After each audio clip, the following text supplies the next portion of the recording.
Smoking causes cancer. Smoking kills. புகைப்பிடித்தல் புற்றுநோயை உண்டாக்கும் மற்றும் உயிரை கொல்லும். Consumption of alcohol is injurious to health. மது அருந்துதல் உடல் நலத்திற்கு கேடு. Be safe, don't drink and drive.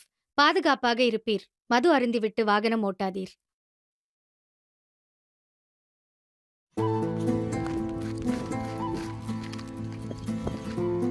டேய் 5 ரூபா பாக்கெட் தான் இருக்கா, 10 ரூபா பாக்கெட் இல்லையா?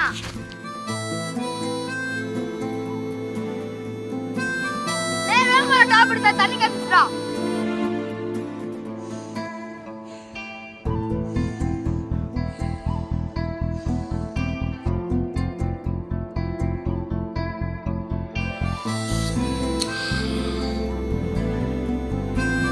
டேய் உன்னை வெங்காய தக்காளி எடுத்து வச்சுடா. எங்கடா? நம்ம என்னடா பிரியாணியாடா செய்றோம்?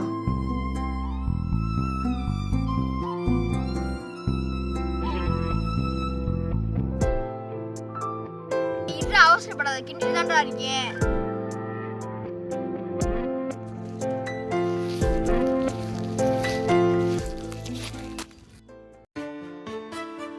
அவனை நம்ம கூட்டுக்காரன் தான்டா, சேர்த்துக்கிறோம்டா. ஏய் அதெல்லாம் முடியாது, அவன் காசு கொடுத்தானா? இல்லைல்ல, நான் 10 ரூபா போட்டிருக்கேன், இவன் 10 ரூபா போட்டிருக்கேன், நீ 10 ரூபா போட்டிருக்க, நீ 10 ரூபா போட்டிருக்க, நீ 5 ரூபா போட்டிருக்க, நீ கிளம்பு. நானும் 10 ரூபா தான்டா கொடுத்துருக்கேன் வெங்காயம். சரி தக்காளி, நீ தான்டா 10 ரூபா போட்டிருக்க. டேய் இவன் பாவம்டா, அழுகிற மாதிரியே மூஞ்சி வச்சுக்கிறான்டா. சரி நீ வாடா. சரி நீ வா, நீ கிளம்பு. நான் எதுக்குடா போனோம்? அதெல்லாம் இல்லை, அவனெல்லாம் சேர்க்க முடியாது. என்னடா சின்ன பையன் கூட பார்க்க மாட்டியாடா? அன்னைக்கு இப்படி நான் காசு கொடுக்கலன்னு நீ சேர்த்தானா? வந்துடுவியா ஓசில தின்ன வித்துக்காரன் நாயி.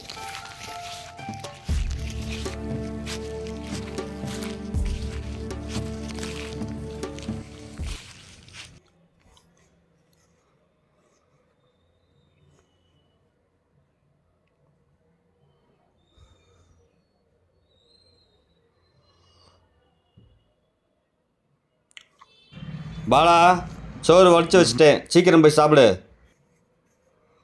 எனக்கு வேணாம். கேஸ் வேற தீர்த்து போச்சு, நீ வேற சோறு ஆறுனா சாப்பிட மாட்ட. எனக்கு வேணாம். இந்தடா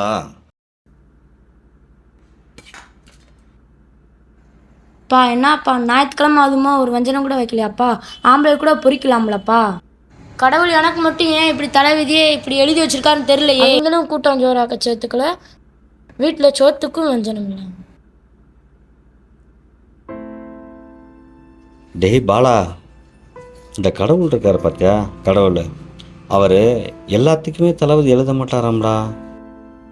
என்னப்பா சொல்கிற? ஆமாடா, இந்த உலகத்தில் இவ்வளோ பேர் இருக்காங்க, இவ்வளோ பேருக்கு உட்காந்து தளபதி எழுதணும்னா பாவம் கடவுளுக்கு கைவலிக்கும்ல. இங்கே சில பேர் இல்லை இல்லை பல பேர் பிறக்கிறாங்க, ஏதோ ஒரு இடத்துல இருக்காங்க, ஏதோ ஒரு வேலை செய்கிறாங்க, அப்படியே ஒரு நேர்கோட்டில் அப்படியே ஒரு வாழ்க்கையை வாழ்ந்துட்டு போயிட்டே இருக்காங்க. இங்கே நல்லவங்க கெட்டவங்க இருப்பாங்க பார்த்தியா, அவங்க மட்டும்தான் வாழ்க்கையில் குறுகலான நெரிசலான பாதையில் போவாங்க. அவங்களுக்கு மட்டும்தான் கடவுள் தளபதி எழுதுவார், புரிஞ்சுக்கோ. இப்போ நான் யாருப்பா? நீ நல்லவன்டா மகனே. அங்கிட்டு இங்கிட்டு சுத்தாமல் வீட்டிலே இருடா, அப்பா வேலைக்கு போயிட்டு வரேன். என்ன அப்பா அப்பா அப்போ நீ யாருப்பா? நானா? நான் கெட்டவன்டா.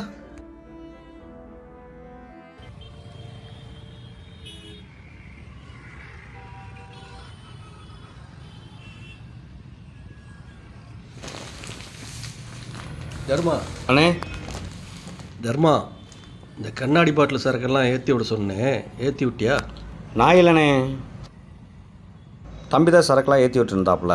சரக்கட்டு போனானே குமார், ஃபோனை போட்டு காசை கேட்டால் சரக்கெல்லாம் இவ்வளோ தான் இருக்குது, கிலோ இவ்வளோ தான் போகும், இதுக்கு மேலே தர முடியாதுன்றான்டா. ஏண்ணே என்னாச்சு? இந்த குமார் பையன் வேறு ஃப்ராடு, ஆள் இல்லைன்னா வேலையை காட்டி விட்டுருவான்.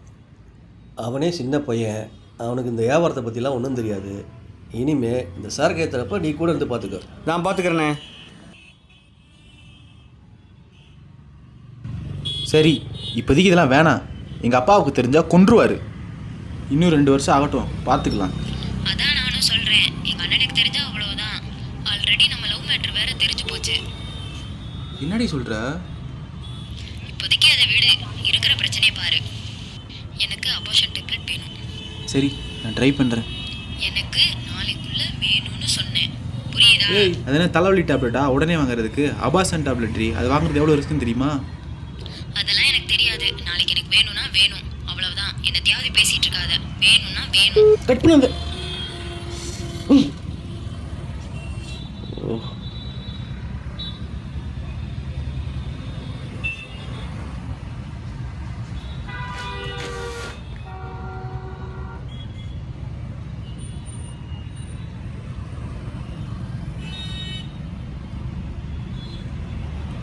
ஏண்டா டேய், ஏண்டா ஒரு வேலையை கொடுத்தா உருப்படியாக பண்ண மாட்டியா? லோடு ஏற்ற சொன்னால் என்ன பொருள் போகுது, எத்தனை மூடை போகுது, எத்தனை கிலோ போகுது, இதெல்லாம் பார்த்து பண்ண மாட்டியா? இனிமேலாவது உருப்புற வழியை போடுறான், உருப்படியாக பண்ணு போ.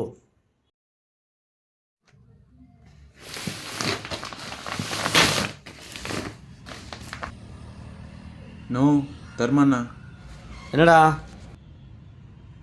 இல்லை, ஒரு சின்ன வேலையாகணும், ஒரு பொருள் மட்டும் வாங்கணும்.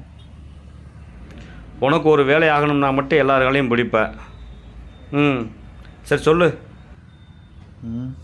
இன்னும் என்னம்மா பண்ணிக்கிட்டு இருக்க? வண்டி வந்துருச்சு, வா வா. இங்கே வேணாண்ணா, வெளியே வேணா பார்த்துக்கலாம். ஐயோ, ஏண்டா கடையில் வியாபாரத்துக்கு கணக்கு சரியாக பார்க்க மாட்டேங்கிறேன்னு 1-2 படிக்க உன்னை திருப்பி ஸ்கூலுக்கு அனுப்பலாம்னு கொப்பை நினச்சிக்கிட்டு இருந்தா சரி தான்டா. நீ லவ் பண்ணி யாருக்கும் தெரியாமல் நீ பிள்ளை பெற்று அதை ஸ்கூலுக்கு அனுப்பலாம்னு நினச்சிட்டு இருக்கியா? அதே தம்பிக்கு நிறைய பழக்க வழக்கம் இருக்கே அங்கங்கன்னு, ஏதாச்சும் பண்ணலாமே. உனக்கு தான் நிறைய ஃப்ரெண்ட்ஸ் இருக்காங்களே, அதை சொன்னேன். யாரும் ஹெல்ப் பண்ணல. தெரிஞ்ச விஷயம் தானே. ஃப்ரெண்ட்ஸ் எல்லாம் என்ஜாய் பண்ணுறதுக்கு மட்டும்தான். உன் கையில் ஒரு 1000 ரூபா வச்சுக்கிட்டு வாடா வெளியில் போகலான்னு சொல்லு, பைக்கே இல்லாமல் 80 கிலோமீட்டர் ஸ்பீடில் பறந்து வருவாங்க. அதே உனக்கு ஒரு பிரச்சனை சொல்லிப்பாரு, அங்கிட்டு ஒரு பையில எட்டி பார்க்க மாட்டான்.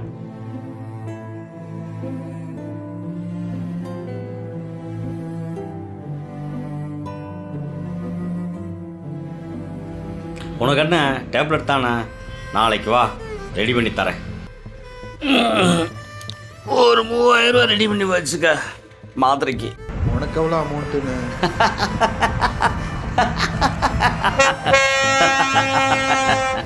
நீயே கொப்பன் கடையில் இல்லைன்னா கல்லாப்பட்டியில் 100-200 காசு எடுக்கிற ஆள், நீ எனக்கு காசு தர போறியாக்கும். ஒருத்தனை ரொம்ப நாளாக ஃபாலோ பண்ணிக்கிட்டு இருக்கேன், அவன்கிட்ட இருந்து அமௌண்ட்டை மட்டும் அடிக்கணும். நீ என்னண்ணா ஒரு மாத்திரைக்கு என்ன போலீஸ் கேஸ் வாங்க விட்டுரு போலையே. உனக்கு காசு தானே வேணும், நீ வா, எங்கள் அப்பன்ட்டு எடுத்துறேன். கொப்பே உனக்கு அறிவியல்னு சொன்னது கரெக்டாக தான்டா இருக்கு. இருக்கிற இடத்துல நம்ம வேலையை காட்டணும்னு வச்சுக்கவேன், இன்னைக்கு இல்லை என்னைக்காவது ஒரு நாள் நம்ம மாட்டிக்குவோம். அதுவும் கொப்பே மாதிரி ஆள்கிட்ட. என் ஃப்ரெண்ட்ஸு சொன்ன, இப்போ நீயே தேவைக்கு பழகிற மாதிரி தானே இருக்க. நானாவது சூழ்நிலைவாதிடா, ஆனால் நீ இருக்க பார்த்தியா சந்தர்ப்பவாதிடா. 10 வருஷமாக உன் கடையில் வேலை பார்த்துக்கிட்டு இருக்கேன், உன்னையும் சின்ன பிள்ளையிலேருந்து பார்த்துக்கிட்டு இருக்கேன். என்னைக்காவது எனக்கு மரியாதை கொடுத்து பேசியிருக்கேன் நீ? அப்போ உனக்கு ஒரு தேவைனா மட்டும் என் காலம் வந்து பிடிப்ப.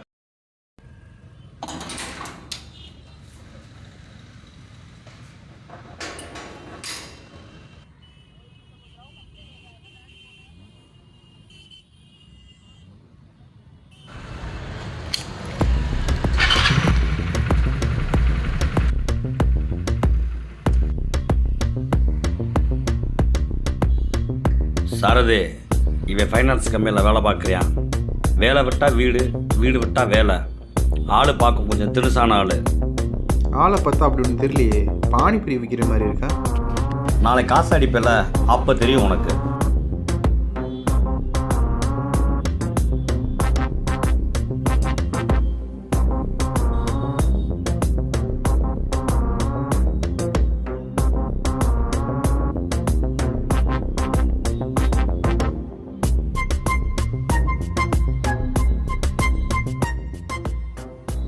என்ன யோசிச்சுட்டு இருக்க? இல்லை, நாளைக்கு அவன் வீட்டு அமௌண்ட் அடிக்கும்போது ரோட்டில் பப்ளிக் யாராச்சும் என்ன பார்த்து அடிக்க வந்துட்டா 3-4 பேரை சமாளிச்சிருவேன். மிச்சம் எக்ஸ்ட்ரா வந்தால் என்ன பண்ணுறதுன்னு தெரில. சினிமாவில் வர மாதிரி ஒருத்தர் 3-4 பேரெல்லாம் அடிக்க முடியாது. முடிஞ்சால் ஒருத்தர் 2-3 பேரை சமாளிக்கலாம். அதுவும் அவனோட சக்திக்கு ஏத்தாப்புல.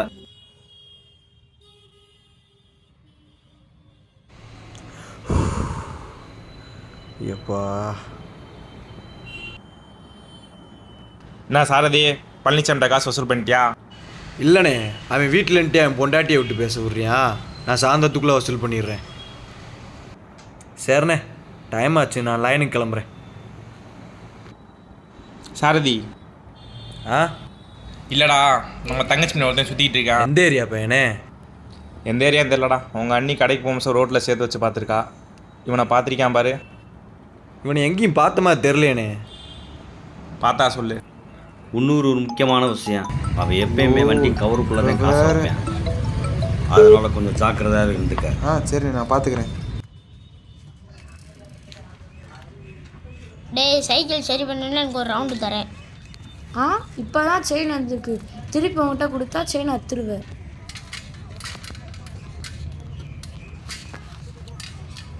இப்போ மட்டும் நீ எனக்கு சைக்கிள் தரல, அவ்வளோ வாரம் பக்கத்தில் இருக்க கடையில் இன்றைய சைக்கிள் உங்கள் அப்பாட்ட சொல்லிவிடுவா.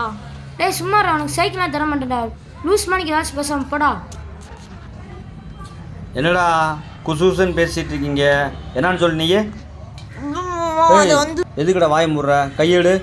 இல்லை மாமா, போன வாரம் பாலா பக்கத்தில் இருக்க டிபார்ட்மெண்ட் ஸ்டோரில் இன்றைய சைக்கிள் வேண்டிய அப்பா அந்த ஓனரு பாலா விட்டு அடிச்சிட்டாரு.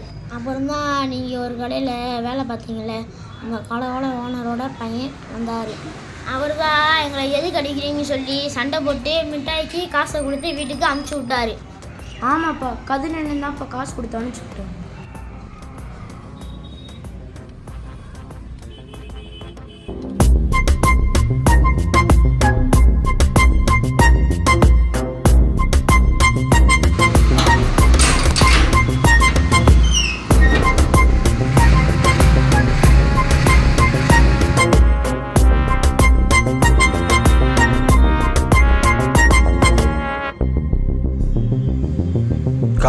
ஒழுங்கா காசை பார்த்து கட்ட பாருங்க.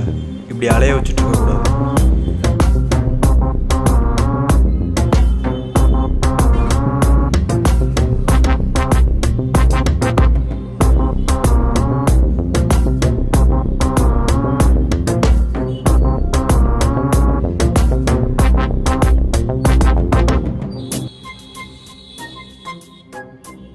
டேய் சாரதி, இங்கே தான் இருக்கியா? ஆளே பார்க்க முடியல சார், ரொம்ப பிஸி போலையே. எங்கடா வேலைன்னு இதுக்கே டைம் சரியா இருக்கு. சரி வா, ஒரு டீயை போடுவோம்.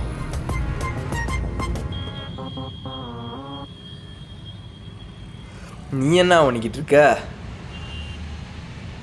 மியூசியத்தில் விளாக்கண்டா சென்னையில். மொத்தமாச்சும் அவன் தங்கச்சி கல்யாணம். சரி மறக்காமல் வந்துடுண்ணே. பத்திரிக்கை இந்த வாட்ஸ்அப்பில் அனுப்புறதெல்லாம் செஞ்சுட்டு இருக்கக்கூடாது. வந்து நேரில் வச்சாதே வருவேன். இவ்வளோ நேரம் என்னடா பேசுகிறீங்க? சரிடா, ஃபோன் பண்ணு. என்ன கால் பண்ணுறேன் உனக்கு, ஓகேவா? அங்கே பார்த்து போ. கண்டிப்பாக வரணும் சொல்லிட்டேன். போடா, ஓகேவா?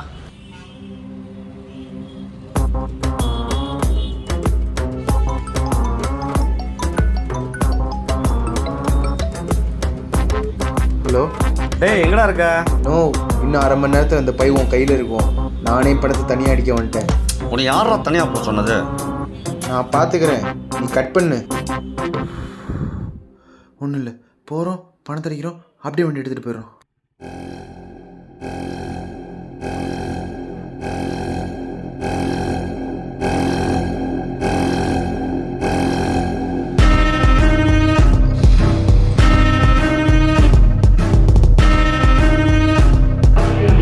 பார்த்தா சொல்லு, சரியா? ப்ரோ, என் மொபைல் மிஸ் ஆயிடுச்சு.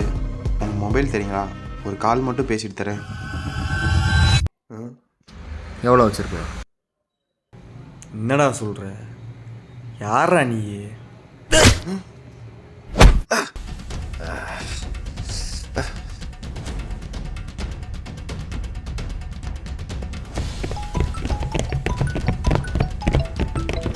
நோ. இப்போ என்னாச்சு? எங்கே இருக்க? இங்கே பிரச்சனை ஆயிடுச்சுண்ணா. வேற ஒருத்தவங்க பணத்தை அடிக்க வந்துட்டானுங்க. ஹலோ. டேய்,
காசை கொடுத்துட்டு ஓடிடு.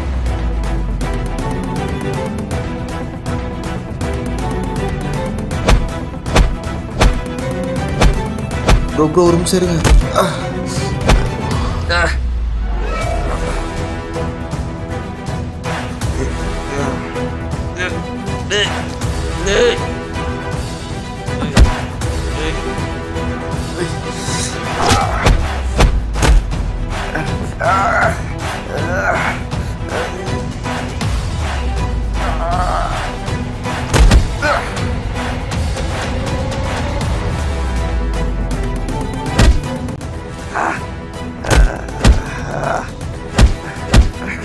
கையை உடச்சு விட்டுரு. ஏய் விட்டுரு.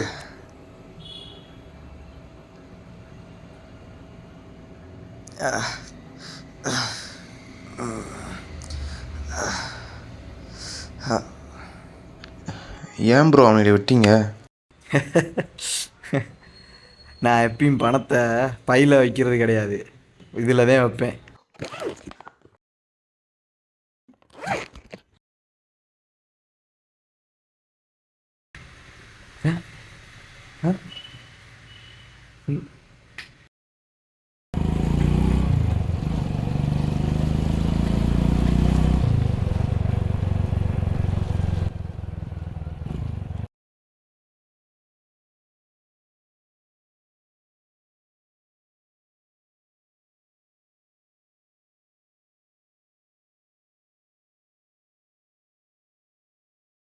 என்னால் பணத்தை அடிக்க முடியலண்ணா. உங்ககிட்ட கொஞ்சம் பேசணும். என்னென்னு நான் பணத்தை அடிக்கணும்னு என்னை திட்டு அடிப்பேன்னு நினச்சேன். அதை ஒரு 2 வருஷத்துக்கு முன்னால் ஒரு 80,000 ரூபா பணம் காணாமல் போச்சு. உங்கள் அப்பா நான் தான் எடுத்தேன்னு சொல்லி என்னை அசிங்கப்படுத்திட்டாலாம். கடைசியில் தான் தெரிய வந்துச்சு நான் எடுக்கலைன்னு. என்னை அசிங்கப்படுத்தின அந்த அசிங்கம் என்னை விட்டு போகுமா? அதான் உங்கள் பொண்ணுக்கு திருப்பி தரணும்னு நினச்சேன். அப்போ தான் நீயா வந்து ஒரு உதவின்னு என்கிட்ட கேட்ட. இதை எனக்கு சாதகமாக பயன்படுத்திக்கணும்னு நினச்சேன். ஒன்று அசிங்கப்படுத்தினான்னா உங்கள் ஒப்பனை அசிங்கப்படுத்தினான்னா அசிங்கம் உங்கள் ஒப்பனுக்கு தானே. அதனால தான் அப்படி பண்ணணும்னு நினச்சேன். நீ எப்படியும் இதை பண்ண மாட்டேன்னு எனக்கு நல்லா தெரியும், கரெக்டாக? அதனால தான் உன்னை இதில் மாட்டி விடலாம்னு நினச்சேன். அந்த பிரச்சனையில் மாட்டிக்கிட்டு என்னை போட்டு கொடுத்தாலும் பரவாயில்ல, ஆனால் கொப்பேன் அசிங்கப்பட்டு நிற்கணும்னு நினச்சேன். நானும் உன் ஃப்ரெண்ட்ஸ் மாதிரி தான், தேவைக்கு பழகிறவன் தான். இந்தா எனக்கு மாத்திரை வேணாண்ணா. 22 வருஷம் ஆச்சு நான் பிறந்து. உண்மையை சொல்லணும்னா கஷ்டம்னா எனக்கு என்னன்னு தெரியாது. நானும் எல்லாரும் மாதிரி லவ் பண்ணேன். ஆனால் குழந்தைன்னு வரும்போது அதை பற்றி கொஞ்சம் கூட யோசிக்காமல் வேணான்னு சொல்லிட்டேன். அப்புறம் யோசித்து பார்த்தேன், இங்கே எவ்வளோ பேர் குழந்தை இல்லாமல் ஆஸ்பத்திரி அலைஞ்சிட்ருக்காங்க. இன்றைக்கி எங்களுக்கு வேணான்னு போது கடவுள் கொடுத்துருக்காரு, அதே நாளைக்கு எங்களுக்கு வேணும்னு போது கடவுள் கொடுக்கலன்னா? நம்ம ஒரு பொருள் மேலே ஆசைப்படும் போது, அந்த பொருள் நமக்கு ஒரு நாள் தேவைப்படும் போது, நம்ம அவசரப்பட்டு அந்த ஒரு பொருளை அடையணும்னு நினைக்கும் போது நம்ம எவ்வளோ தன்னலமாக கேவலமாக இருக்குன்னு நமக்கே தெரியாது.